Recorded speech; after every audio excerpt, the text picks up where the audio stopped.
Hi everyone and welcome to your daily tarot reading for Wednesday the 19th of September 2018. It's a pleasure to be with you. Now, in my weekly horoscope for the week, I kind of predicted or I did a forecast for the week and I said that the first couple of days were going to be difficult and that the general theme was going to be I feel hurt by other people. And I certainly feel that this morning. I feel sucker punched. I feel emotionally like I've just really taken a beating. So I thought, which deck should I use today? And I decided to use the Game of Thrones tarot deck because if anyone... Oh, and how interesting that the Page of Cups greets us. Because that's saying, grow up. Grow up. Everyone has difficulties. Grow up and learn that it's not just you who's suffering. Everyone else is suffering too.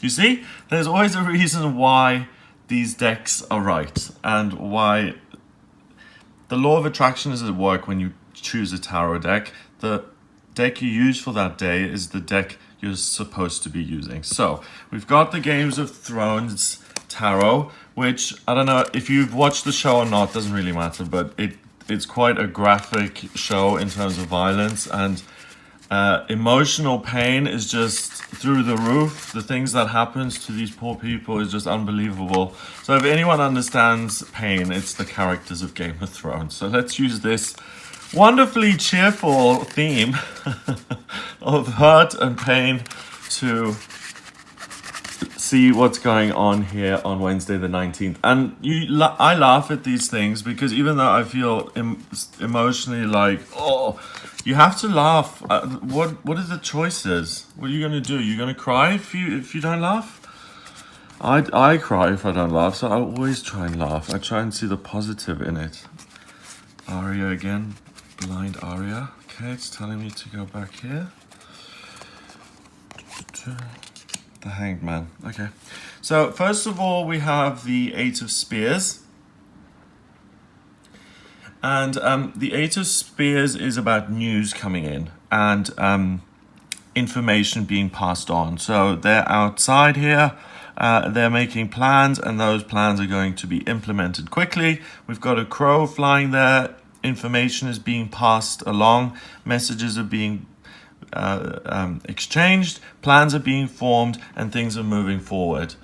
This is in your working life, I feel particularly, but also in terms of something that you really care about. If you want to take action and intervene in something, then the plan forms really, really quickly. The next card is the Two of Swords, and the Two of Swords is not being aware of what's happening. So we've got Arya here. She is blind. She can't see. She's holding a wooden sword, which isn't going to help her very much. And she's holding the only other possession that she owns, which is her sword. She's defending herself, and behind her is a pool, a body of water, and that body of water isn't moving. So emotionally, she's not connected. She's near it, but she's not connected. So the water kind of helps her intuitively sense things that are going on around her. But she's not really in a position to defend herself, really. I mean, the wooden sword says all of that. Now, in the story, Arya actually becomes so adept at fighting without the use of her eyes that it gives her a major advantage later on in the show. So the things that you don't know today, the things that may make you feel sad or make you feel hurt, or like other people have really just stabbed you in the back or betrayed you, or it's been really difficult emotionally, whatever it's been like this week, it turns around with the Hanged Man. So we've got Arya here in the center. So Arya, the blindness, we don't know what's going on. We just know that at the moment, in terms of with other people, it's kind of difficult this week. We feel hurt. We don't feel as loved as we usually feel. But on this day, the skill of using, okay, it's coming to me loudly and clearly now. Thank you, universe. Wow. I don't often get it like a big wave of it coming in like that, but when it comes in, then wow. So Arya's blind at the moment. She's not going to be blind forever, but also while she is blind, she's not going to always be vulnerable. She's going to become an amazing fighter, even while blind. That skill is what allows you to move things forward, and it's what allows you to turn around the hanged man. The hanged man here is the flayed man. So in the story, they have this house called Bolton, and part of their banner is the flayed man, because what they do to their enemies is they flay them, which is very gruesome.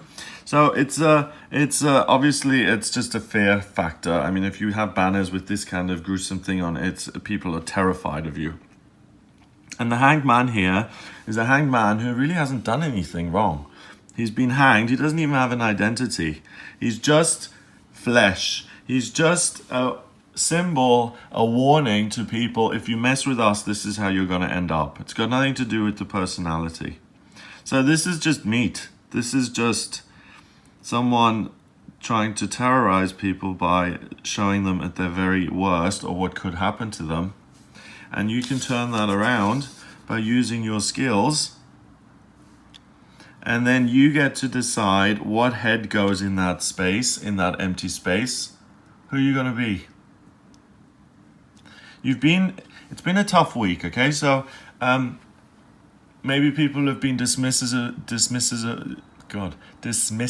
of you, or you felt rejected, or you felt that you weren't good enough, or you've just felt that it's been somewhat painful.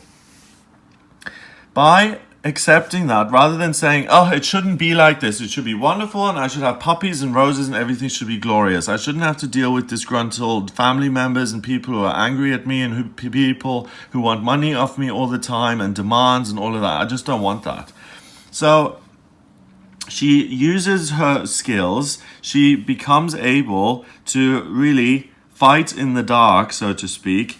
That skill really gets things moving, and she's able to fight her opponents and make plans to move things forward and to bring the hanged man down. So to end House Bolton, which actually makes sense here because Arya is Stark and she wants to get rid of these people who stole her home. And she gets rid of the Boltons, this hanged man figure of fear, and she replaces it, and she says, this is yours, we're not taking anything from you. This is not a symbol of fear. This is more a symbol of self-actualization. Who do you want to become? So by using your skills, you're able to find freedom for yourself and for other people who aren't as strong as you.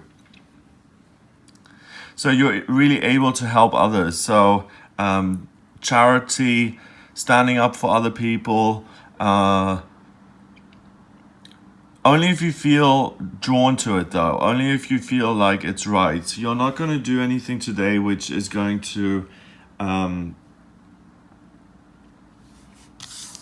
you will act out of fear at times. So you've got a choice today. You can act out of fear and say, oh, something terrible is going to happen to me. I've got to protect myself and just keep my head down, and then nothing really changes. Or you say, okay, I'm in the worst possible position. I'm broke, I'm blind, I've got no weapons, everything's gone to smithereens, the boyfriend's left me, I'm left with these 2 kids. I can't cope. And that's the way it is. If you decide that despite all of first of all, you take a moment and you say, God, my life has really turned to ashes. You need to recognize that first. Life has its ups and downs. At times we're in awful situations, and at times we're in better situations. And realizing that you're in a bad situation is the first step to get yourself out of that situation. So despite her blindness, despite her disconnection, she now understands that by practicing and by becoming this unique swordswoman, because there aren't many blind sword masters in the world, she is going to get things moving, and she'll be able to allow other people the freedom to identify however they want, to live their lives however they want, not to have demands and rules and fear and torture, but instead to give people freedom and choice and dignity, and treating other people as human beings who have dignity and a soul. And we're not just pieces of meat meant to be tortured. And that's what your fear is all about. Your fear this week has been, wow, people have been really hurtful. And the reality of that is because people can be hurtful. It's one side of us. But through that hurt and through that pain, you're being forced to learn to navigate this emotional negative space. You learn quickly, you're very skilled, and the learning that you do during these couple of days here on Wednesday, but also the day before, and tomorrow is like this a little bit as well, where you have to hone your skills to navigate these dark corners where other people are your opponents. You're a student who takes this on very well, and not only do you make the right choices, but you make choices that help other people along the way. So if there's a question of leadership today, and several people are up for a leadership position and you want to be the leader, make sure you really put yourself forward and you say, my platform is I want to add value to other people's lives, I want to protect the innocent and the weak, and I want to serve people who can't help themselves. Which is quite a socialist message. Didn't know Arya was a socialist. Okay. So it's a good time to assert yourself as a leader. It's a great time to recognize your skills and to say, hey boss, can I have a promotion please? Because I know 90% more of what my colleagues do, and I'm also, shouldering most of the burden of that weight in the department. I do it. So first you need to recognize that. Let's address it, and let's address how that influences my pay and how that's going to change the way I am. So you come out of that meeting with the boss with thousands more a year, and you'll have a nice little smile on that face. Okay? The other way is simply by recognizing your own value and by having no choice. If you can't see the outside world, you're forced to kind of just be within and to feel and to hear. And by hearing yourself clearly, you really understand who you are very, very quickly. So today is again a day to look inwards, not outwards. You understand and recognize yourself, which means that you can become whatever person you want to be spiritually. You put the face in, and she's a faceless woman as well. It all fits together so perfectly. So you choose the face that you're going to have, the life that you want to live. I want to be a chiropractor. I just want to be happy. I want to be someone who has lots of friends. I want to be a mother who has children. You decide to put that on there, and spirit first, body second. Remember, mind-body connection. The mind is always stronger than the body. You put that face on there. The skin covers the muscles. You come off the cross and you live that life that you want to live. So it's a great day to help yourself and to help other people in the process, either directly or through other people watching your transformation and really being inspired by that. 8 and 2 is 10. And 12 is 22. 22 is the master number of the builder. So by being forced to look within yourself, and then the universe supports you by immediately giving you loads of answers and information,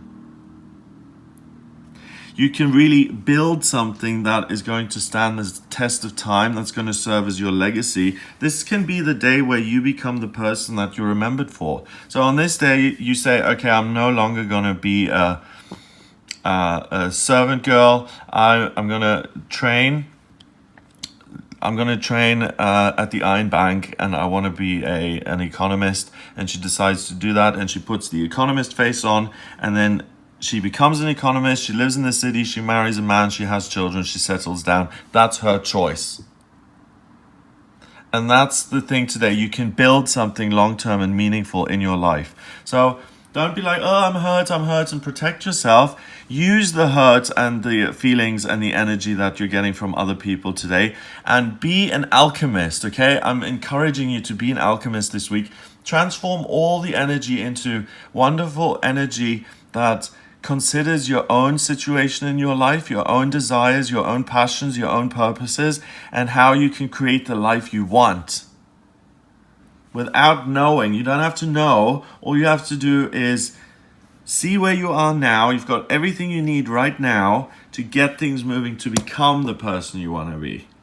So it's not going to happen overnight, but today is the first step of the rest of your life, the first day of the rest of your life, if you want to change routes, if you want to change direction. So I hope it's a glorious day for you. 22s are really magical days. I mean, it's a master number, and master numbers really leave a long-term impression. And you help others and you help yourself when there's a 22 around. And it's really good luck all round. So have a glorious day. If you'd like a private reading with me, please get in touch via my website. It's gregoryscott.com. Click on the Readings tab to audio reading. Please hit the subscribe button on this channel. I come on live and do live tarot readings occasionally. So if you want to be notified that I'm on live, make sure you hit the subscribe button and you make sure the bell is on so you do get notified. Have a great day, and I'll speak to you tomorrow.